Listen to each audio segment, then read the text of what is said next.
What's up, guys? So we're gonna do a quick rundown of start to finish of how we saddle hunt with tree spurs, getting up the tree, rappelling, all that.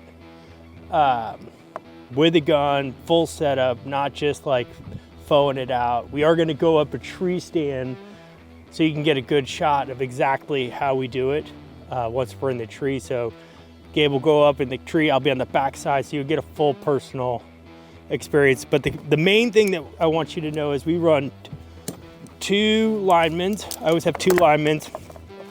His strap, I run the Klein tree spurs, and then I got everything on my attached on my pack ready to go. But the key things that I find essential for is I use a Mad Rock, but not how most people use it. So we're gonna walk through that.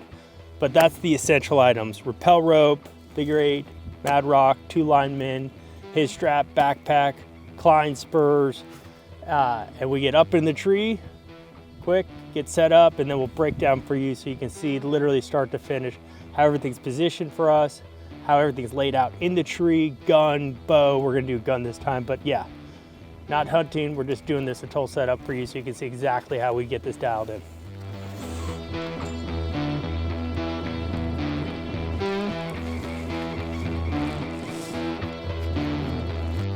So I like to, I've these like kite holders for rope. They're awesome for packing down rope and everything. But one thing that is a little frustrating is they can get snagged. So I know some guys that just like literally somehow climb up and it unravels as you climb. It's really difficult for me when the tree spurs, for some reason, it just does not want to flow with me. And so I generally let just the amount of rope that I need or think I need, and then I just clip it on. I tie it off. It's got these little cinches on it, and then I move up. But I recommend not climbing with tree spurs and a rifle. It's hard enough with a backpack. I would not recommend that. So I don't like to live dangerously. Some guys live dangerously. I don't like to live dangerously with tree spurs. Come to a line, lineman over it.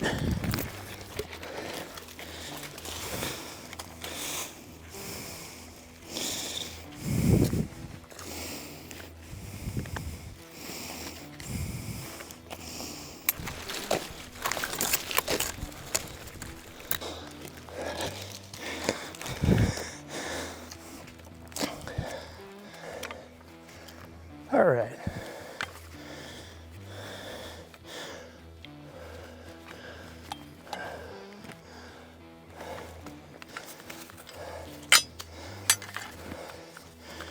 So when I'm now set up, I don't like to put my platform and rise up. I like to get exactly the height I want it at, and I just step over onto it. For some reason, the tree spurs and steps and everything, I just want it to be as easy as possible.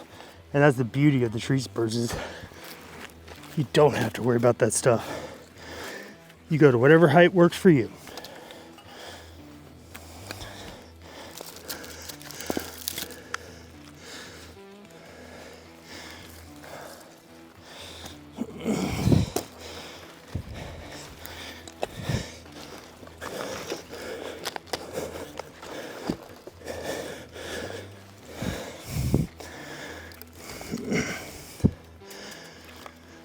Boom.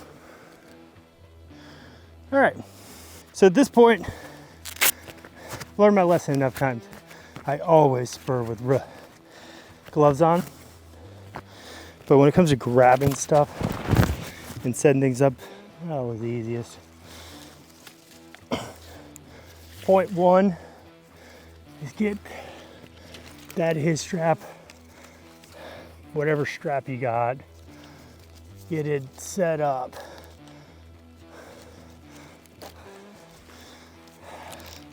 So you can immediately hang your pack. So I'm left-handed, and so I'm gonna have my gun sitting on the right side for me, because it's like my bow hand, and I can feel, and so I set my pack up on this side, and I keep an army of these little S-beaner hooks. This is just a regular one, but that immediately gets hung right here. Then I take this out, and so this is my rappel rope. It is fully raveled, but I just use the part that I'm going to use for the main aspect of the hunt, and it is going to be my tether.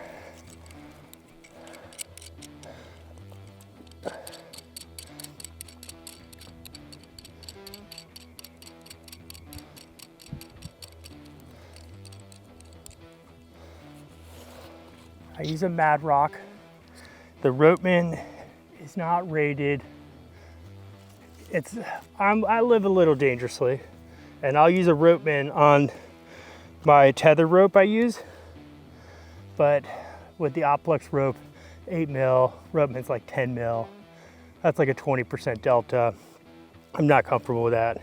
And so I use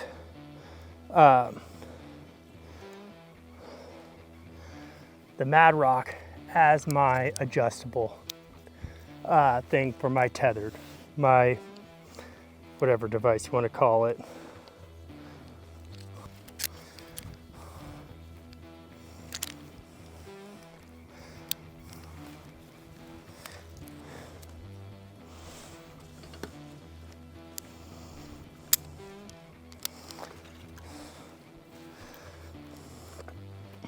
So once I'm there, I'm good to go. All right.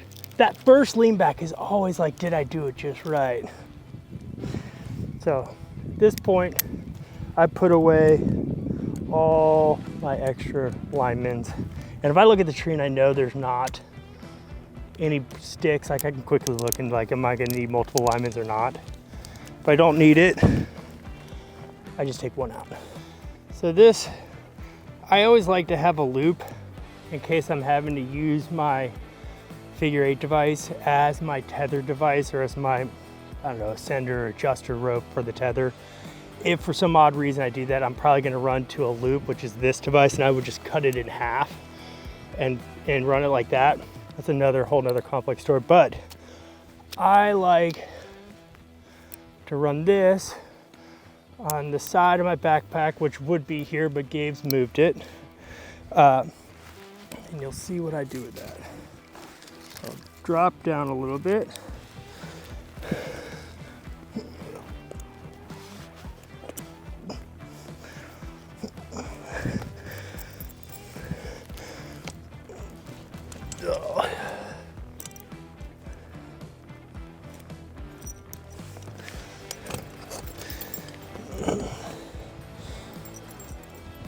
Because I've bled out a lot of the tether line, because I'm not the most flexible person, I drop that down. I don't like it in my way.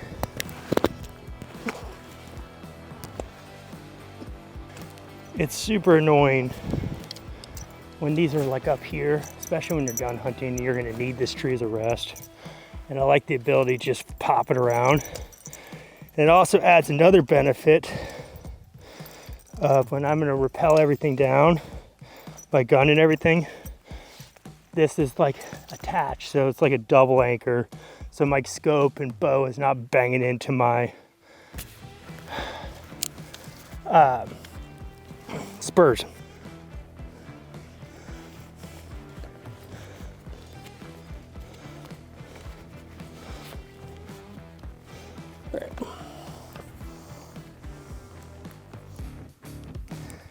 So I love, there's probably better options. It's kind of old school at this point, I feel like. I like my hero clip. Clip it, and strap through.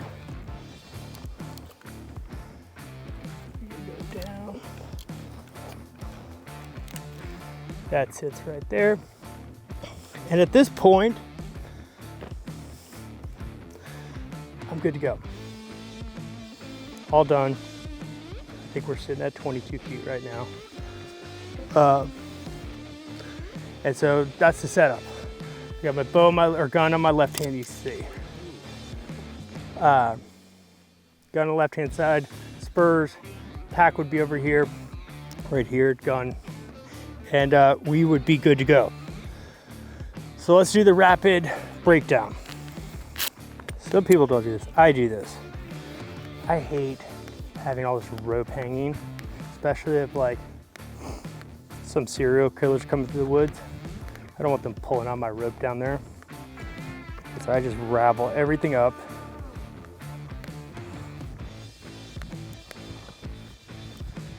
Good to go. All right, breakdown time. So we're gonna take this, unwind it again, because we've been in the stand for 6, 7 hours, 12 hours. We like to get up at 5 a.m. in the stand. We're out at 5 p.m. dark here. All right, so we're gonna take that, clip that there, pop it off.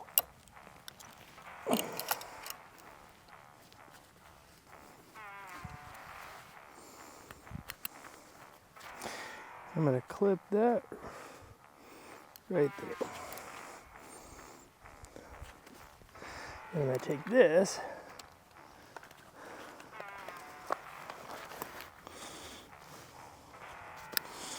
and we're good. So you can see my spurs are not whacking my gun, and they hit the ground first.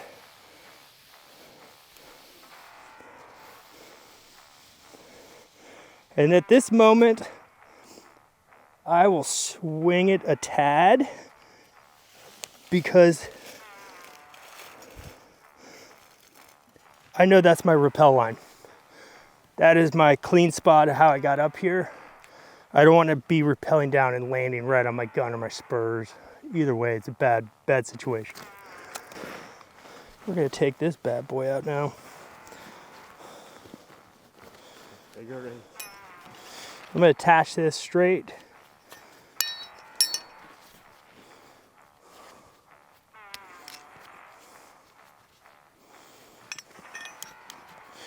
Right there. This is important. Oh, one last crucial element, because we're not going far.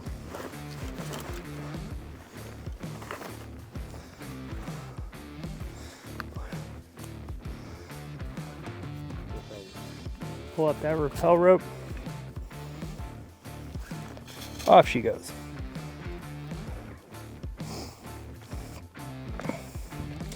That's good, that's good. Make sure all my stuff's stored.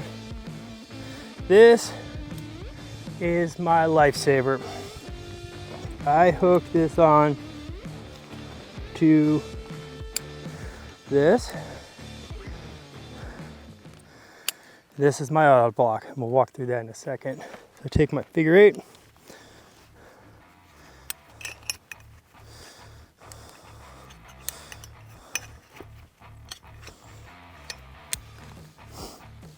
Take it by the rope, run that through.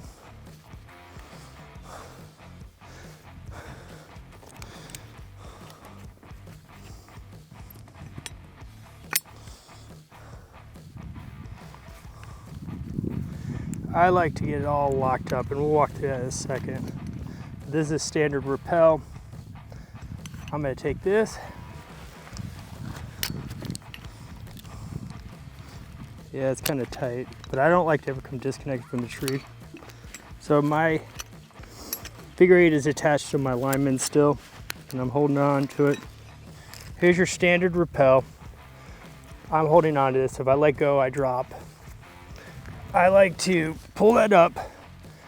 I run this back behind itself, so if you're looking over behind, creates a friction with the device and that rope. run it again, and then run it again. That might be a tad overkill, but I feel better with overkill than underkill. All right, so what is this? This is my auto block. So what I do is I do 3 loops. Someone's probably gonna come after me for doing 3, but that's what I do. So,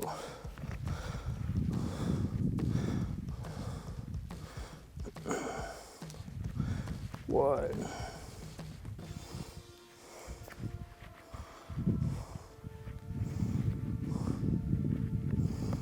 2, 3.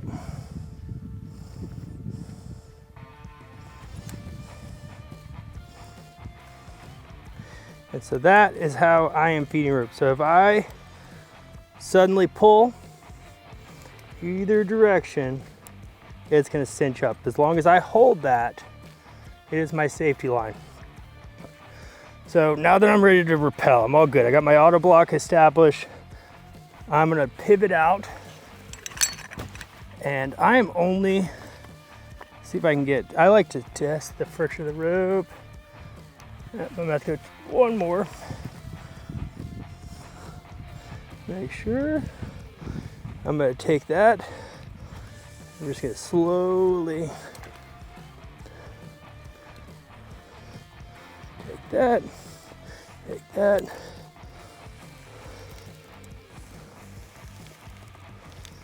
I lower myself down to right there. Now I'm gonna take this.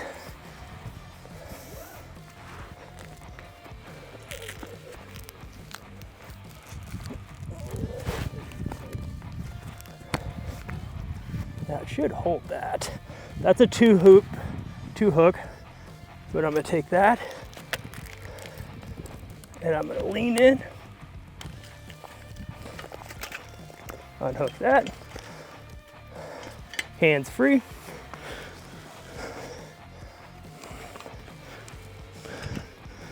Got a carabiner, ready to rock.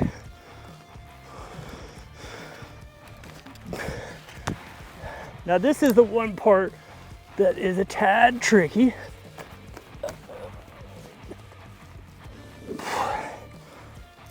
Because of all the tension on that rope.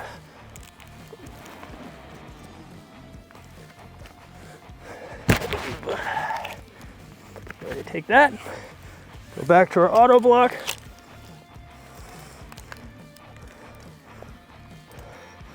I just like to hold on to that.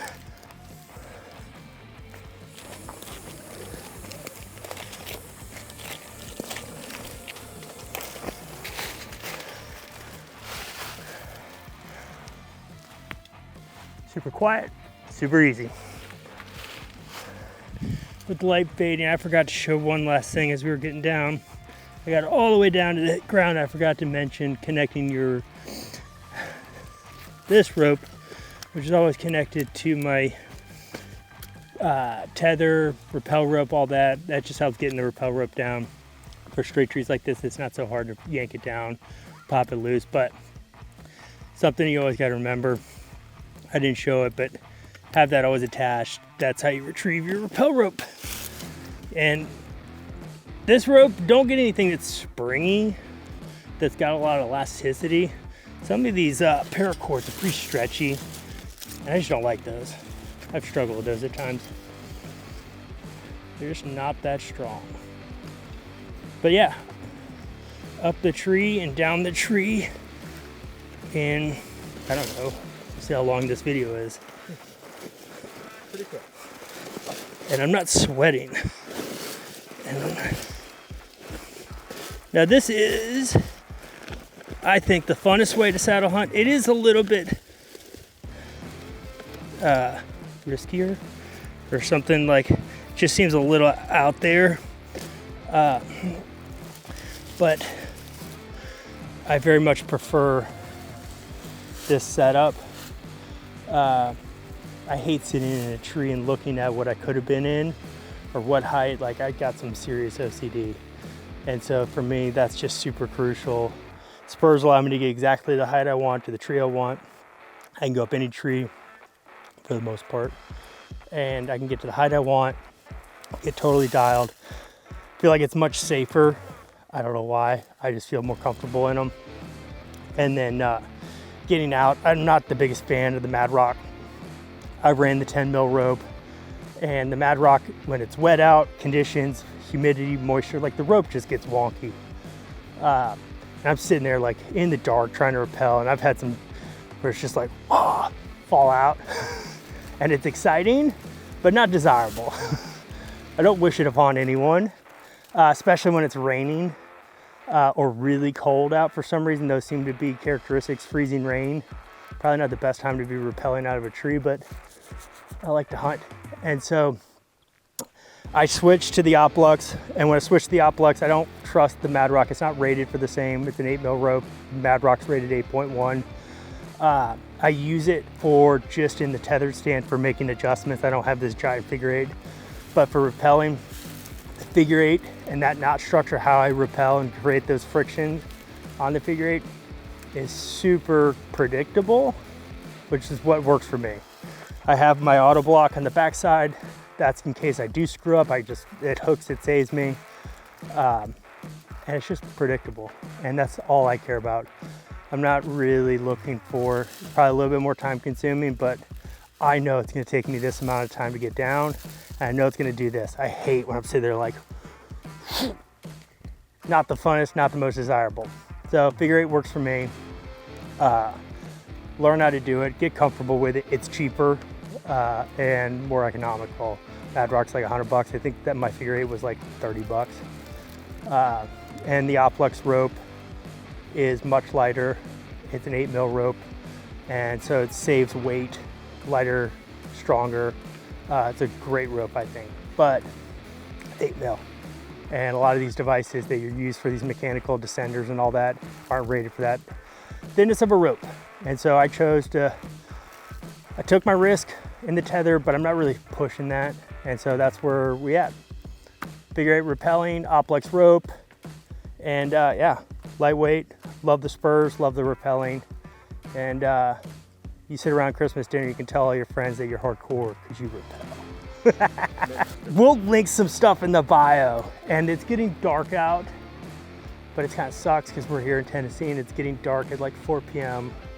But yeah, that's how we saddle hunt with the Spurs, rappelling, all that. It's good stuff. It's fun.